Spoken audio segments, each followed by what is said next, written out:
I'm very pleased to be able to take part via this video in the National Symposium on Dementia and Love, which, fittingly, is being held on Valentine's Day. I respectfully acknowledge the traditional custodians of the land where you are meeting, the Wadjarung and the Dja people, part of the Great Kulin Nation of Aboriginal people. And I pay my respects to elders past and present and future. I also acknowledge Uncle Murray Harrison and all other Aboriginal and Torres Strait Islander people at your gathering in Ballarat today. I especially want to thank people who have come to share their own personal experiences, those living with dementia and their families and carers. Also, thanks to Dr. Catherine Barrett of Celebrate Ageing, to Alzheimer's Australia Victoria, the Australian Association of Gerontology, and local organisations who have all come together to hold this important event. We do not often hear the word love used in government and politics, which is a pity. I think it's incredibly appropriate and relevant to so much of what we do in health and aged care, because people can be affected in deeply and personal ways. And as this symposium will explore further, what affects us as individuals also affects our partners, our children, other family members and friends.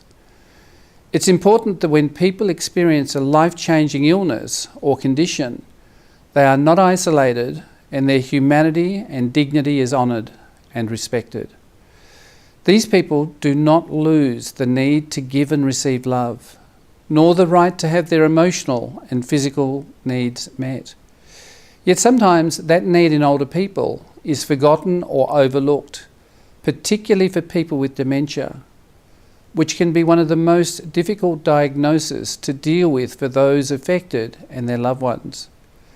Australia's aged care providers and the Australian Government, as a funder of aged care, have done a great deal to adapt to the rising levels of dementia that has come with our longer lifespans and ageing populations. But we can still do more to ensure that older people with dementia receive the respect, dignity and love that they deserve. Meetings like this can provide us with very valuable insights to help shape policy. I hosted the 2016 Ministerial Dementia Forum 2 months ago, and those conversations are contributing to improvements in services. Respect for older people, their rights, needs and dignity is fundamental to a cohesive and civilised society. It's something that I learned as a barefoot kid from the bush, quite some time ago now, from my grandfathers. They were elders in my community. They were honoured and respected, as they should be. Respect has to be a fundamental principle in our aged care, no matter whether rich or poor, or our skin colour, health issues, cultural identity, sexual orientation or gender.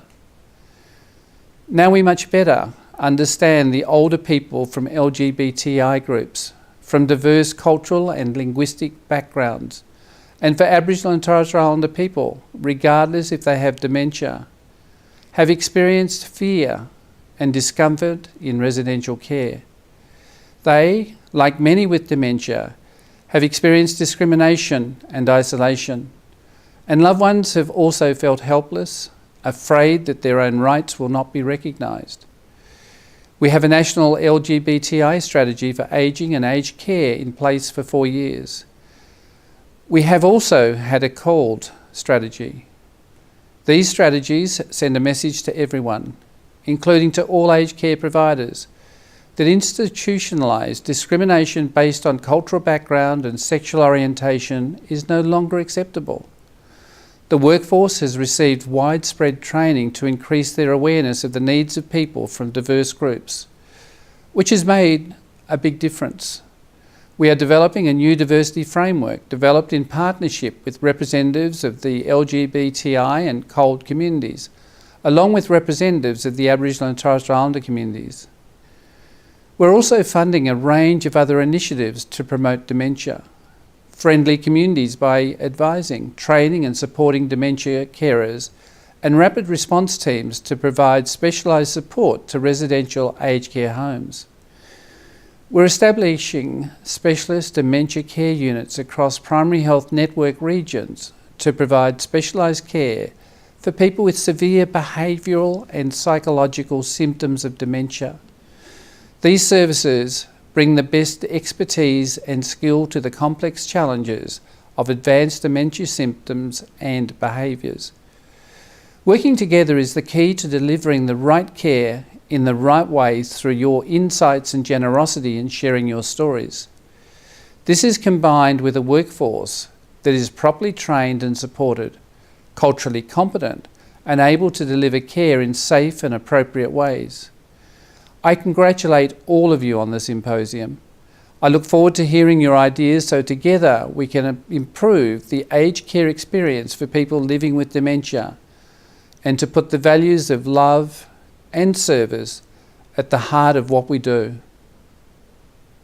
Thank you.